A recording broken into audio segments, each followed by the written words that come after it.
유쾌한 남자들의 시시콜콜 토크쇼 김프로쇼 지금 시작하겠습니다. 저는 김프로입니다.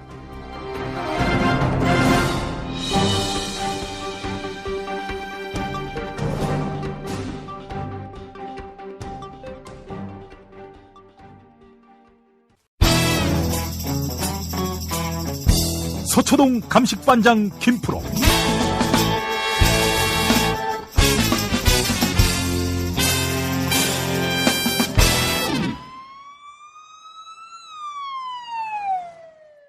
김프로 나와 계시죠?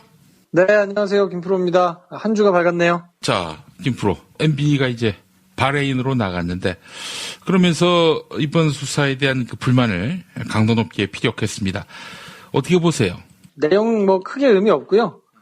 그 정도 얘기할 거라고 다들 생각하셨을 테니까. 네. 저는 오히려 이분이 침을 과연 몇 번 닦으실 것인가. 그 숫자를 세게 되던데요. 도리어 그런 거에나 관심을 갖게 됐다. 큰 의미 없습니다. 그리고 생각보다 일찍 내놓은 걸 보니까 원래 패턴대로라면 그냥 함구하고 전혀 대응하지 않고 대꾸하지 않고 그냥 뭉개고 있다가 밑에 있는 사람 몇 명이서 그냥 이렇게 의견이나 전달하는 수준?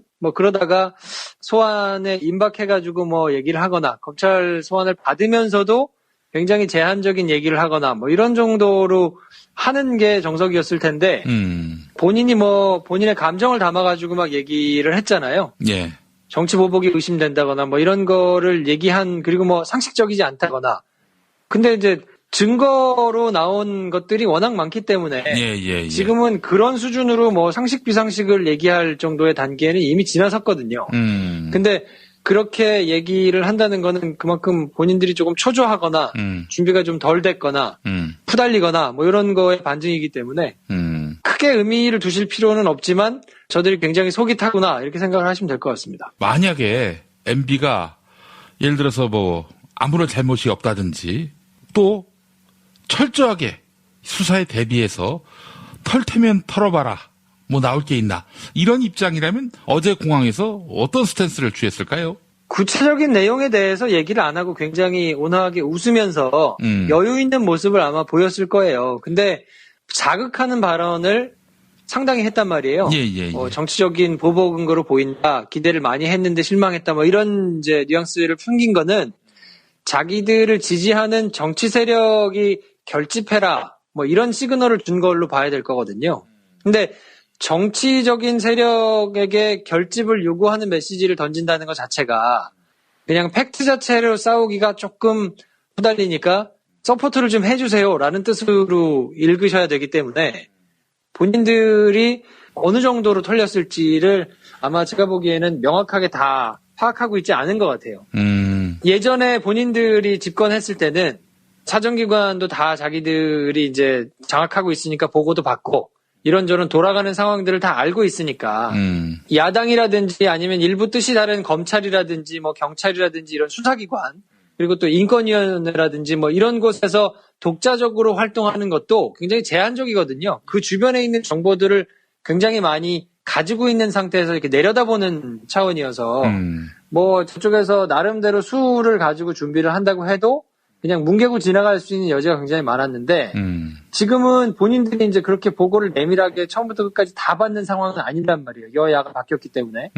그래서 적폐청산 TF에서 어느 정도의 자료가 발견됐는지 또 청와대에서 어떤 종류의 자료들이 발견이 돼가지고 지금 검찰한테 넘어갔는지 이런 거를 전부 다 꿰고 있지는 못할 거라고요. 예. 그러니까 그거를 지레짐작하면서 전략을 막 세울 텐데 그러다 보니까 이제 어떤 거는 일정 부분 거짓말을 해야 되는 것도 있을 거고 예. 어떤 부분에서는 조금 미리 짚어서 얘기를 해야 되는 부분도 있을 거고 이렇기 때문에 스텝이 아무래도 자기네들끼리 딱 똑같이 나갈 수는 없을 거고요. 관계자 말 조금 다를 거고 본인 말 조금 다를 거고 이럴 거라서 예. 지금 어쨌든 나와서 얘기하는 김관진 전 장관이라든지 남재준 원장은 밑에 있지는 않았습니다만 이런 이제 주요 포스트에 있던 사람들의 진술이 조금씩 다 다르단 말이에요. 본인들한테 유리한 것에 있어서는 적극적으로 보호를 해주지 않거든요. 그러니까 이제 이런 것들이 다 모이면 본인들한테 유리할 게 없어서 지금은 어쨌든 여론의 역풍 이런 거를 통해서 수사 속도를 늦추거나 아니면 수사를 못 나가도록 해야 되겠다 이런 생각을 좀 하고 있는 것 같아요. 그러다 보니까 입장을 발표하는 시간도 조금 빨라지고 아하. 얘기하는 수준도 원색적으로 좀 나오게 되고 표정 자체도 굉장히 좀 초조하고 그리고 기자가 질문하는데 질문을 끊었잖아요. 네. 비상식적인 얘기는 하지 말라고 하고 지나가는데 그거 자체가 어쨌든 대화할 생각이 없다는 거거든요. 그러니까 만약에 본인이 충분히 준비가 돼 있다 그러면 기자가 어떤 질문을 하더라도 원론적인 수준에서 그걸 여유 있게 받아주는 제스처를 취했을 텐데 그러지 않고 그냥 말을 끊고 화를 내는 듯한 제스처를 취한 다음에 들어갔다는 것 자체가 본인들이 좀 초조하다는 거를 드러내주는 거라고 읽으시면 될 것 같습니다. 어쨌든 지금 MB는 여유로운 상태가 아니다. 한마디로 쫓기는 것으로 보이는 표정과 자세를 역력히 보이고 있다. 이렇게 김프로는 진단하고 있는 거네요. 그렇죠. 물론 그렇다고 호락호락하지는 않을 겁니다. 준비를 굉장히 많이 했을 것이고 철저히 했을 것이고 범죄라고 표현하기는 뭐합니다만 부적절한 행동들을 할 때부터 설계 자체를 그렇게 하고 들어가기 때문에 예. 법적으로 마련되어 있는 절차는 다 한번 거쳐가지고 가거든요. 그러니까 누가 뭐라고 문제를 삼아도 아니 이거는 절차상 있던 거다. 우리는 법적으로 문제가 없이 했다라는 항상 피해갈 구멍을 만들어 놓고 했던 사람들이기 때문에 이거를 뭔가 찾아내서 죄를 묻는 거는 쉽지는 않아요. 그렇다 하더라도 지금 검찰이 의지를 가지고 국정원이 또 개혁의 의지를 가지고 자료를 넘겨주고 있는 이런 상황 자체가 본인들한테는 상당히 공포스러울 거예요. 어디까지 어떻게 까질지를 모르니까. 예. 그리고 자기들이 하지 말라 그런다고 안 되는 상황도 아니고. 그렇지. 또 정치적으로 뭔가 뒤에서 이렇게 좀 얘기를 합시다 해서 물밑 협상이라든지 내고가 된다거나 이런 상황도 아니잖아요. 본인들이 했던 것이 있기 때문에 정치보복 얘기하고 그러는데 어디서 지금 정치보복 얘기를 합니까? 본인이 했던 것이 정치보복이고 예. 아니 이거는 나와 있는 거 그냥 범죄 수사하는 거가 문제가 된다고 얘기를 하면 안 되는데 본인이 그런 것들을 알 거예요. 알매도 불구하고 어디다 얘기할 데가 없는 거죠. 그냥 대외적인 메시지로 자기의 지지 세력들을 묶어서 동원하는 것 말고는 자기들이 할 수 있는 수가 없기 때문에 그래서 지금 나오는 거라고 생각하시면 될 거고 네. 아마 돌아와서도 기회가 생기면 2차, 3차 대국민 메시지를 발표하고 그래서 자기의 지지 세력을 모으려는 시도가 훨씬 더 많아질 것이다. 저는 그렇게 봅니다. 예, 그래요. 명쾌하게 정리를 해주셨는데, 자, MB가 뭐 가서 안 돌아오지는 않을 것이다. 주진우 기자한테 물어보니까 이렇게 전망하더라고요. 안 돌아온다면은 그러면 이제 바로 범인으로 규정하지 않을 수가 없는 건데, 그런 부담을 벌써부터 질 MB는 아니라는 생각은 들지만, 여하간 의심의 고삐는 풀진 말아야 할 것 같아요. 제가 김풀쇼에서 김 선생하고 같이 우스갯소리로 그런 방송을 한 적이 있는데 이참에 나가셔가지고 나의 원래 꿈은 유럽 여행을 오랫동안 하는 것이다. 그래서 나의 마지막은 산토리니에서 나의 뼈를 묻고 싶다. 이런 것이 이제 버킷리스트였다고 하면서 돌아다니면 재밌겠다는 얘기를 했었거든요. 하나도 안 재밌습니다. 그렇게 정신이 나간 멘트가 아닌 이상 본인이 나가서 이렇게 할 수 있는 게 없기 때문에 예. 아마 이번 바레인 건도 이런 상황을 생각하지 못한 상태에서 세팅이 됐을 가능성이 있다고 봐요. 근데 그거를 본인이 취소하는 순간 시달릴 여지가 좀 있거든요. 왜냐하면 잡혀있던 거를 취소하고 그러면 이유가 있어야 될 텐데 그렇지. 여러 가지 상황을 대가지고 이제 안 나간다고 하면 이게 대국민 메시지 내지는 사람들 앞에 모습을 드러내는 거가 두려워서 그 행사도 취소했다 이런 것이 나오면 본인들한테 도움될 게 없을 거거든요. 예. 그러니까 최대한 떳떳하게 보여야 된다. 있던 스케줄은 그대로 다 하고 또 나갈 거라면 도망가듯이 나가지 말고 떳떳하게 기자들 불러가지고 얘기하고 최대한 여유 있게 가자라고 전략을 짰을 텐데 나와서 얘기하고 이렇게 행동하는 것 제스처 자체가 여유롭지는 않았잖아요. 그게 속마음을 그냥 보여주는 거라고 보시면 될 것 같아요. 어떤 근거도 없이 말 그대로 김프로 머리 안에서만 맴도는 감으로 지금 검찰은 이명박을 어떻게 보고 있을까요? 김영박에 대해서는 나름 열심히 수사를 하고 있을 수밖에 없죠. 왜냐하면 김관준 구속영장에서 MB와 관련된 사실들이 적시되지 않았다는 것 자체가 예. 가능성이 두 가지밖에 없거든요. MB는 전혀 수사하지 않겠다라는 거든지 아니면 MB는 제대로 수사하겠다든지 둘 중에 하나밖에 없을 텐데 국정감사 자리에서 윤석열 지검장이 얘기했듯이 법적으로 고발이 돼 있고 다스 주인부터 시작해서 법리적인 판단을 내려야 되는 사건들이 이미 여러 가지가 있기 때문에 그런 거에 대해서 들여다보고 있다라고 얘기를 한 상황이잖아요. 그러니까 정말 미친 척하고 MB에 대해서는 전혀 아무런 문제를 삼지 않는 면죄부를 주지 않는 이상 제대로 수사를 하고 있다라는 사인으로 읽을 수밖에 없죠. 그래요. 다시 이야기하자면은 지금 검찰이 MB를 물밑에서 열심히 수사하고 있다. 이런 이야기인데, 그러니까 아무런 전제, 취재 없이 그냥 김프로 혼자 생각하는 걸로 봤을 때 비웃을까요? 아니면은 MB에 대해서 좀 더 파악을 하긴 해야 할 텐데 쉽지 않다. 이렇게 생각하고 있을까요? 도대체 뭘 물어보려고 이렇게 자꾸 빙빙 돌리시는 거예요? 그냥 까놓고 물어보세요. 검찰이 어떻게 생각하냐 이거지, MB를. 지금 저렇게 아니, 검찰 마음을 어떻게 알아야 돼? 우리 마누라 마음도 모르는데. 그러니까 당신 생각으로 얘기하라니까? 그러니까 검찰은 열심히 들여다보고 있을 거예요. 그리고 아마 법적으로 책임을 질 수 있는 부분을 땅땅하게 가져가야 될 거기 때문에 최대한 하여튼 흠잡히지 않게 만약에 소환을 한다 그러면 한 번에 문제 삼을 수 있도록 지금 준비를 하고 있을 것으로 보이고요. 그럴 수밖에 없는 게 관련자 진술이 지금 계속해서 나오고 있거든요. 예. 김관진이 일단 구속된 것만 보더라도 최종 결재권자가 대통령인데 그 밑에서 상당한 돈과 인력을 들여가지고 여론을 조작하는 걸 했단 말이죠. 그걸 김관진이 혼자서 다 독박을 뒤집어 쓰고 나 혼자 대통령도 모르게 그냥 나의 빅픽처에 의해서 모든 것을 다 했습니다라고 주장하지 않는 이상 MB를 수사할 수밖에 없거든요. 그러면은 보수가 아니지. 그러니까요. 그래서 그렇지는 않기 때문에 이미 보고를 했고 지시를 받았고 이런 내용도 이미 얘기가 됐기 때문에요.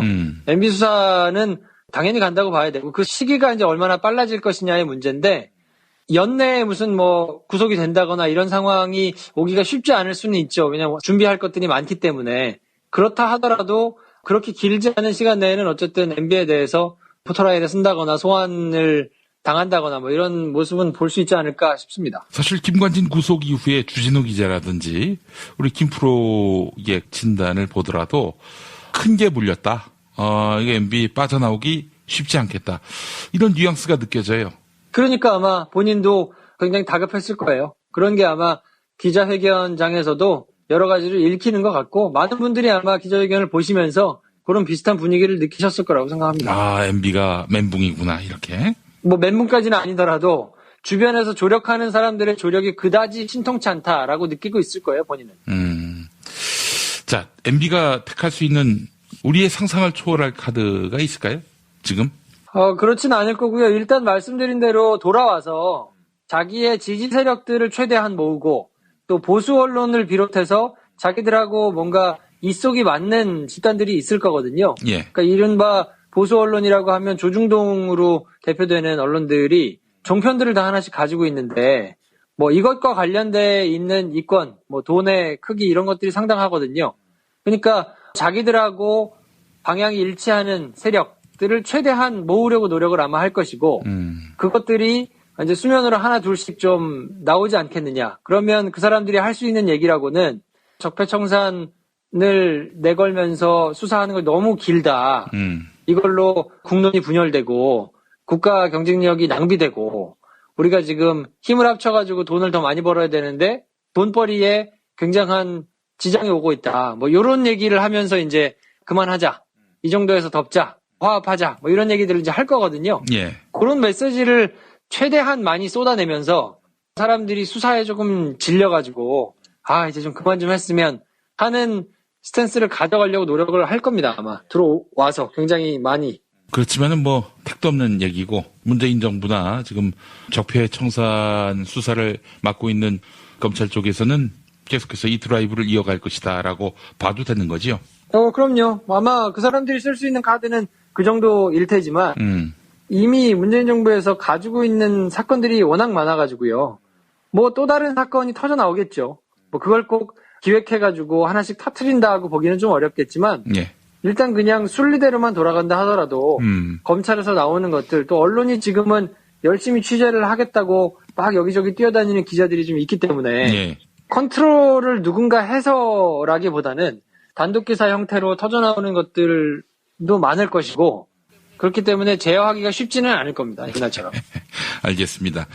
이래저래 MB한테는 우울한 소식들이네요. 그렇죠. 아무튼 바레인 가서 요양이나 잘 하시고 돌아오시면 좋겠습니다. 그래요. 마지막 해외 여행이 되겠고요. 갑자기 마음을 바꿔가지고 그냥 해외를 돌다가 생을 마감할 가능성에 대해서는 한 몇 퍼센트 비중을 주세요. 아니, 저는 뭐 그렇게까지 파렴치하지는 않을 거라고 봅니다. 그럴 가능성은 없다고 봐야죠. 네. 아, 왜 MB를 이렇게 긍정적으로 묘사합니까? 어떻게 알아요, MB가 그럴지. 왜냐면 돈이 여기 다 있으니까. 아, 여기 다 있기 때문에? 그럼요. 다스 문제도 지금 해결하셔야 되고 할 게 많아요. 그래요? 그분이 뭐 유랑하시면서 편하게 사시고 이럴 캐릭터가 아니기 때문에 그러다가 이제 안에 들어와서 감옥 가면 어떡해요? 그거는 이제 그분이 고민하셔야 될 거니까. 예. 알겠습니다. 하여간 묻어놓은 돈이 한국에 많다. 그렇다면은 추적이 또 가능하겠네요. 묻어놓은 돈이라기보다는 들어와서 본인이 직접 핸들링 해야 될 것이 많다고 봐야 되겠죠. 뭐 돈은 뭐 국내에다 묻어놨겠습니까? 뭐 다른 이제 저수지를 찾으려고 열심히 돌아다니는 사람들도 많잖아요. 예. 돈 자체는 다른 곳에 묻혀 있다 하더라도 그거를 주변 지인 사람들이라든지 뭐 이런 사람들한테 얘기를 해야 되고 다스만 하더라도 지금 명의가 다른 사람 앞으로 돼 있다고 지금 모두가 의심하는 거잖아요. 예, 예. 근데 만약에 나가서 안 들어오시면 그 사람들이 자기 거라고 주장하면 그러면 그냥 자기 돈 그대로 날리는 걸 텐데. 그렇지. 그 꼴을 보실 MB는 아니지, 사실. 왜냐면 자기가 도곡동 땅을 그렇게 받았기 때문에 그거에 대해서는 다른 사람이 그렇게 할 수 있다는 것에 대해서 굉장히 공포가 클 거예요. 아이고, 참. 귀엽습니다. 예. 알겠습니다. 자, 오늘도 김프로와 함께한 시간이었습니다. 말씀 잘 들었습니다. 네, 내일 뵙겠습니다. 서초동 감식반장 김프로.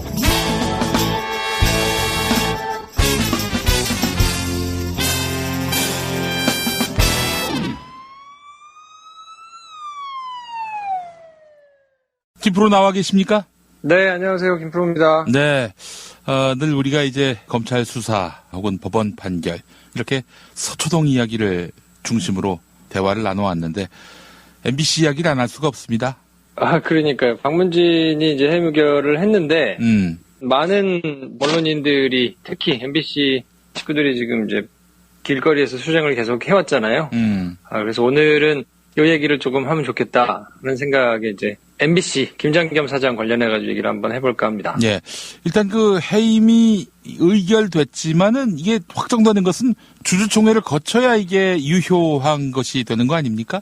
그렇죠. 이게 자기들이 분리할 때는 주식회사라 그러고 자기들이 써먹어야 될 때는 이제 공영방송이라 그러고 그러니까 공영방송을 장악하지 말아라. 방송 장악을 하지 말아라고 피켓팅을 하면서 또 자기들이 전횡을 저질렀던 거에 대해서 지적을 받으면 MBC는 주식회사니까 주주가 알아서 하는 거다. 뭐 이렇게 왔다 갔다 하고 있거든요. 예. 네, MBC란 회사 자체는 뭐 많은 분들이 아시겠지만 예전에 언론을 통폐합하고 뭐 이렇게 무단으로 가져오고 하는 과정에서 조금 형태가 기형적으로 지금 돼 있거든요. 그냥 사기업이거나 아니면 KBS처럼 그냥 공사거나 뭐 이렇지가 않은 형태여서 예. 구성이 조금 복잡하긴 합니다. 근데 어쨌든 박문진이 지금 해임안을 의결하긴 했는데 이게 최종적으로 컨펌된 건 아니고요. 앞으로도 절차가 조금 남아있기는 한데 그래도 대세는 지금 많은 MBC 구성원들이 사장 해임을 원하고 있고 그게 법적으로 지금 문제가 없는 단계를 지금 밟아가고 있는 거기 때문에 오래 버티기는 좀 어렵지 않겠나 싶은 생각을 좀 하고 있습니다. 가장 큰 관심은 주주총회를 소집할 권한이 이제 MBC 대표이사 김장겸에게 있는 건데 김장겸 씨가 주주총회를 한정없이 미룰 경우에는 뭐 한 달 정도 후에 박문진이 직접 나서서 소집해도 되는 것이고 그렇게 해서 주주총회를 거쳐서 해임되면은 퇴직금을 한 푼도 받지 못하기 때문에 주주총회에서 해임되기 전에 김장겸 씨가 스스로 사표를 내서 퇴직금 4억 원을 챙겨가지고 나갈 수 있는 길. 그래서 김장겸의 퇴로는 그 두 가지로 보이는데 어떻게 보세요? 퇴직금 받고 스스로 사표 내고 나갈 것 같습니까? 아니면은 주주총회 거쳐서 나는 무죄다. 나는 무고하다. 이러면서 끝까지 투쟁할 거라고 보십니까? 4억 원 날리는 그런 셈치고. 만약에 4억 원을 날리는 결정을 하려 그러면 예. 본인이 주장하는 그리고 본인이 추구하는 뭐 가치나 철학이 명확해야 되거든요. 예. 내가 불의한 정권에 항거해가지고 구성원들을 지켜서 퇴직금을 못 받고 내가 쫓겨나는 한이 있더라도 방송을 끝까지 지켜내겠다. 그런 결의가 있다고 하면 뭐 그렇게 할 수도 있겠습니다만 지금 김장겸 사장과 그 밑에 있는 보직 간부들이 원하는 건 공정한 방송을 하기 위한 이런 게 아니잖아요. 그냥 자유한국당과 궤를 같이 하는 지난 정권의 적폐로 지적받아가지고 지금 다른 부문에서는 다 적폐에 대한 수사가 지금 진행되고 있는데 그거에 자기들이 법적인 절차상 여러 가지가 남아있으니까 안 나가겠다고 지금 목리를 부리고 있는 건데 구성원들의 다수가 지금 나가기를 원하고 있고 또 방문진에서도 해임안을 의결했기 때문에 더 버틸 명분이 아마 없다고 보여지고 그럼 여기서 생길 수 있는 실리는 정치적으로 탄압을 받는 것처럼 보이는 이미지와 퇴직금 그 두 개겠죠. 근데 그게 두 가지를 다 얻을 수 있기 때문에 적당한 선에서 이 정권이 나를 불리하게 쫓아낸다라는 퍼포먼스를 하면서 4억 원을 받아가지고 나가시지 않겠나. 왜냐면 자기가 그렇게 물러가면 당분간 이제 백종문 부사장이 사장 직무 대리로 아마 활동을 할 거거든요. 그러면 여전히 자기와 관련된 사람들이 이렇게 뭐 자리를 차지하고 있고 결국에는 그 사람들도 계속 버틸 수 없다라는 생각을 하고 있을 거기 때문에 지금은 이제 얼마나 자기한테 이익이 되는 방법으로 퇴각을 할 것이냐. 뭐 그거에 대해서 이제 고민을 하겠죠. 그러면 저는 후자라고 봅니다. 돈 챙겨가지고 적당한 시점에 나갈 것이다. 아유, 이 땅에 보수들이 뭐 하여간 뭐 결기, 뭐 철학 이런 게 없어요. 이러니까 사실은 뭐 진짜 무슨 혁명만 일어나면 주요 숙청 대상이 되는 거 아닙니까? 4.19 때도 그랬고 6월 항쟁 때도 그랬고 또 이번 촛불혁명도 그렇고요. 뭐 이자들한테 뭘 기대하는 바가 없습니다. 사실은. 그래요. 이렇게 해서 MBC가 새로운 리더십을 이제 구축해야 할 텐데, 뭐, 지금 언론계에서 나오는 이야기가 12월쯤 되면은 이제 사장 공모가 이루어질 흐름이다. 이런 이야기가 나오고 있습니다. 그런데 이제 YTN의 경우처럼 이 엉뚱한 인간이 와서 사장하는 거 아니냐. 이렇게 우려하는 분들이 적지 않아요. 그럼요. 지금 김장겸 사장이 해임안이 의결됐지만 이건 정말 첫 단추가 껴졌다고 보면 될 것 같고 이 이후에도 무수한 단계의 여러 가지 해결해야 될 난관들이 지금 남아있거든요. 왜냐하면 김장겸 사장으로 대표되는 사람들에게 이른바 부역을 했던 사람들의 면면을 살펴보면 아주 강도가 세게 그냥 원색적으로 한 사람들부터 눈치를 보면서 적당히 딸려간 사람까지 스펙트럼이 굉장히 다양하단 말이에요. 근데 이제 그 사람들이 어떻게 어디에 줄을 서야 될 것인가를 굉장히 고민할 거란 말이죠. 그러면 지금 보직에 있는 사람들 또 파업에 뭐 적극적으로 가담하지 않았던 사람들 이런 사람들이 자기의 나름대로 이제 활로를 찾으려고 막 할 거기 때문에 그 중간에 어떤 식으로든 이합집산을 통해서 자기들의 이익을 지키려고 막 하는 그런 싸움들이 이제 굉장히 지저분하게 있을 거거든요.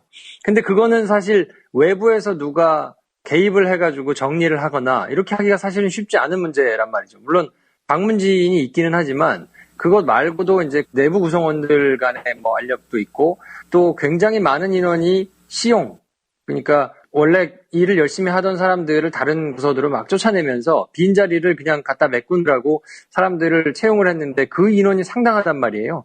보도국으로만 치자 그래도 100명 이상 되는 걸로 알고 있는데 이제 그런 인력들과 기존에 있는 인력들이 이제 돌아와가지고 얼마나 문제가 없이 갈등이 없이 융합을 할 것이냐. 그것도 이제 상당한 문제고, 그래서 MBC가 이제 정상화되기까지는 상당히 많은 장애물들이 조금 있을 텐데, 그래서 계속 관심을 가지고 조금 지켜봐야 될 문제긴 합니다. 근데 제가 이제 늘 이 문제 가지고 어디서 얘기를 하거나, 뭐 이렇게 지지를 한다고 얘기를 할 때마다 많은 분들이 약간은 조금 떨떠름해 하시는 부분이 있는 것 같아요. 어떤 점에서요? 귀족노조가 파업을 하듯이, 여태까지 그냥 뭐 잘 누리고, 물론 힘들게 생활을 한 사람들도 있기는 하지만 그냥 여태까지는 조용히 잘 지내고 있다가 이게 뭔가 정권이 바뀌고 나니까 지금 막 들고 일어나가지고 하는 것들이 과연 진정성이 있는 것이냐라고 조금 이렇게 갸우뚱해 하시면서 조금 보시는 분들도 계신 것 같거든요. 그리고 그 정도는 아니라 하더라도 본인들보다 훨씬 더 많은 힘들게 지내는 사람들도 있고 정리해고가 되는 사람들도 있는데 본인들은 어쨌든 방송을 할 수 있고 뭐 이런 데 주목을 받을 수 있으니까 그렇게라도 본인들은 정상화를 할 수 있다 하지만 당신들보다 훨씬 힘든 사람들도 많이 있다. 이러면서 이제 좀 떨떠름하게 보시는 분들도 있는 거는 사실인 것 같아요. 그럼에도 불구하고 이게 그냥 일개 회사의 일, 그냥 다른 누군가의 일로만 치부하고 말기에는 올드미디어에서 미치는 영향이 아직까지는 막강하기 때문에 공익을 위해서 조금 더 신경을 쓰고 관심을 갖고 해야 되는 건 결국은 국민들의 이익으로 돌아오는 부분이 좀 있기 때문에 그 부분에 대해서는 하여튼 끝까지 좀 지지를 해줄 필요가 있지 않나 하는 생각을 하고 있습니다. 우리 김프로는 이런 비판에 대해서 어떻게 생각하세요? 과거 KBS, MBC의 방송 구성원들, 지금 말하자면 이제 KBS에서는 새노조, MBC에서는 언론노조로 활동하는 방송인들이 노무현 대통령에 대해서 너무 과도하게 날을 세웠던 것이 아니냐. 건설적인 비판을 넘어서서 나는 언론인이니까 권력을 견제해야 한다. 이런 명목으로 여론 지형이 한쪽으로 완전히 기울어져 있는데 우리 사회의 힘과 권력이 저쪽에 완벽하게 기울어져 있는데 그는 지금도 마찬가지인데 이거 언론인이라고 해서 한나라당 절반 비판할 때 열린우리당 또 절반 비판하고 이런 행태가 과연 온당한가 라면서 현재 그 언론노조의 파업에 대해서 불편해하는 시각이 없진 않습니다. 어떻게 보세요? 그것도 물론 이제 비판을 받아야 될 부분이라고 생각하고요. 예. 저를 포함해서 많은 언론인들이 지난 10년을 겪으면서 여러 가지를 생각해 볼 수 있는 계기가 됐던 것은 사실입니다. 그러니까 그 당시에 이제 MB 정부가 들어서기 전에 DJ 노무현 정부를 지나면서 언론의 자유가 굉장히 보장이 많이 됐거든요. 예. 그래서 그때는 그냥 성역 없이 팩트만 확인이 되면 이제 쓸 수 있는, 사실은 그게 권력이 다른 꼼수를 부려가지고 언론을 틀어막고 재갈을 물리지 않았기 때문에 그런 의지를 가지고 있었기 때문에 누릴 수 있었던 언론의 자유였거든요. 그렇죠. 근데 그거를 10년 동안 누리면서 많은 사람들이 그냥 물처럼 공기처럼 굉장히 당연스럽게 그냥 여겼던 거죠. 예. 그걸 굉장히 많은 사람들이 어렵게 쟁취해냈던 것인데도 불구하고 그냥 지난 10년 전에, 그러니까 DJ 노무현 정부를 지나면서 우리가 지금 누리고 있는 언론 자유가 그냥 당연히 이건 기본적으로 가야 되는 것이다 라고 생각을 했던 측면이 좀 있는 것 같고, 예. 그래서 이명박 정부 초기에 들어가지고 그거를 거꾸로 돌려서 지금이야 이제 드러나는 거지만 국정원이라든지 국방부라든지 여러 가지 정부 조직들을 활용해가지고 해야 될 일을 안 하고 국내 정치, 그것도 자기네들한테 유리하게 하도록 막 이렇게 저렇게 이제 꼼수를 부렸던 것을 그때 당시에는 깊이 체감을 하고 판단을 하지는 않았던 게 분명히 있던 것 같아요. 그래서 이제 그것이 결국은 노무현 전 대통령 서거라는 굉장히 큰 사건으로 불거져 나왔고, 예. 그걸 겪으면서 이제 많은 사람들이 충격을 받았는데도 정신을 못 차렸던 부분이 분명히 있는 것 같고요. 그러다가 이제 박근혜 정권 들어서서 거의 한 5년 동안을 아무 말 못하고 그냥 바보처럼 지냈잖아요. 그래서 사실은 국민들이 굉장히 분노했어요. 아니 노무현 때는 저렇게 지멋대로 막 얘기하다가 이게 정권 바뀐다고 그렇게 해서 갑자기 고개 팍 숙이고 입 막고 이게 이중적인 거 아니냐. 기레기란 말이 그래서 나온 측면도 있어요. 그럼요. 그거에 대해서 가볍게 생각하거나 억울하게 생각하는 기자들은 적을 거라고 생각하고요. 예. 많은 기자들이 그거에 대해서 굉장히 부끄럽게 생각을 하고 있는 것은 분명할 겁니다. 근데 이제 언론의 역할이 어쨌든 계속 싫은 소리, 남 훈계하는 소리를 이제 해야 되는 것이 역할이기 때문에 예. 스스로도 이제 조금 느낀 게 많이 있기는 할 텐데, 그래도 분명한 것은 지난번보다는 훨씬 MBC, KBS가 돌아와서 뭔가를 한다 그러면 학습 효과가 분명히 있을 거다. 그래서 지난번처럼 그냥 맹목적으로 나는 무조건 지적하는 사람이니까 여기저기 다 지적한다라고, 물론 그렇게 하는 사람들도 있겠죠. 그렇지만 지난번보다는 훨씬 더 성숙한 사람들이 분명히 있을 거고, 또 이렇게 언론 자유를 찾기 위해서 마지막으로 진통을 하고 있잖아요. KBS도 MBC도 월급을 안 받아가면서 굉장히 투쟁을 지금 하고 있는데, 예. 여론의 관심이 많이 꺼졌거든요. 그러니까 지금은 예전처럼 많은 사람들이 지금 파업을 하는구나, 지지한다라고 움직여주시는 분들이 옛날만큼 많지는 않은 건 사실이에요. 그런데도 불구하고 어쨌든 계속 버티고 있고, 그런 시간이 지나면 우리가 어떻게 다시 얻게 된 언론 자유인데 이거에 대해서 생각을 다시 해야 되지 않겠냐라는 계기가 분명히 될 거라고 보고, 예. 그래서 저는 그런 생각을 가진 사람들이 제 역할을 할 수 있는 곳으로 돌아가려면 많은 분들이 하여튼 관심을 좀 가지고 지지를 해주셔야 될 필요가 있고, 김장겸 사장의 해임안이 의결된 것은 첫 단추에 불과하다. 그래서 이거를 다 된 것으로 보면 안 되고 이후에 벌어질 많은 갈등이나 이런 것들이 있을 거거든요. 예. 그런 것들을 좀 예의주시하며 지켜볼 필요가 있을 것 같습니다. 예. 사실은 노무현 대통령 때는 우리 모두가 처음 겪었던 그 시기 아니었습니까? 김대중 대통령 시대를 또 거치면서 언론 자유는 당연히 보장될 가치로 알고 그렇게 해서 여당을 견제한 측면이 있었는데 아마 언론인들도 노무현 정부 5년 거치고 또 이명박근혜 9년을 거치면서 이렇게 기계적 중립 이런 것은 부적절하구나. 이거는 언론의 직무유기구나라는 점을 분명히 간파했기 때문에 파업을 풀고 새로운 리더십의 공영방송으로 거듭날 때에는 시시비비를 가리는 것 그리고 기계적 중립을 넘어서 적극적 공정을 추구하는 공영방송 보도 시스템이 구축되지 않을까 하는 그런 기대를 가져보면서 막연히 그냥 맡기는 것이 아니라 우리 국민들이 집요하게 또 감시할 필요도 있을 것 같고요. 이렇게 또 3개월 넘게 투쟁하고 파업하는 그러면서 급여 못 받는 이런 공영방송인들의 노력 이런 노력에 대해서도 우리가 한번 좀 주목해 볼 필요가 있겠다 하는 생각을 가져봤습니다. 네, 그리고 오늘 김장겸 사장 해임안은 그냥 이걸로 자리를 잃거나 해임되는 거로 끝나는 게 아니고요. 이 뒤로 남아있는 법적인 것들이 이제 많이 있을 겁니다. 일단은 지금 공영방송의 사장 혹은 간부 자리에 있는 사람들에 대해서 사법적 처리를 하게 되면 또 불필요한 정쟁에 휘말릴 여지가 많이 있잖아요. 그렇죠. 그래서 지금은 그냥 조금 홀딩을 하고 있을 텐데 김재철 사장을 비롯해서 김장겸 사장이나 여러 사람들의 부당노동 행위 이런 것들이 분명히 있고 법원에서 이미 판단을 한 부분들이 많이 있기 때문에 이분들은 이제 자리에서 내려오시면 사법적으로 처벌을 받을 단계가 남아 있거든요. 조사받아야죠. 네, 그러니까 조사받고 처벌받고 잘못한 거에 대해서는 그렇게 될 것이기 때문에 그래서 오늘 발표한 거를 보면 정권의 공영방송 장악이 정말 집요하고 악착스럽다. 권력으로부터 MBC 독립을 지켜내지 못해 송구하다. 이런 얘기를 하면서 이제 김장겸 사장이 퍼포먼스를 했는데 이게 아까 말씀드린 대로 최대한 쇼잉을 해서 자기가 내용을 잘 모르는 내막을 잘 모르는 사람들 앞에서는 정치적으로 자기가 좀 제기할 수 있는 발판을 마련해 보겠다 이런 이제 속셈으로 읽히는데 이분들은 그냥 이렇게 하고 나와가지고 정치하고 이럴 수 옛날에는 그랬죠. 박근혜 정부만 하더라도 그냥 버젓이 나와서 그렇게 했는데 더 이상은 이제 그렇게 되기 어려울 거고요. 사법적으로 처벌을 분명히 받을 가능성이 매우 높기 때문에 다음번에 이제 이분들이 서초동에 오시거나 다음번에 이분들이 이제 처벌을 받게 되면 그때 혐의나 내용이나 이런 거에 대해서는 한번 소상하게 말씀을 드리겠습니다. 네, 알겠습니다. 공영방송의 새봄이 열리기 시작했군요. 김프로 말씀 잘 들었습니다. 네, 내일 뵙겠습니다.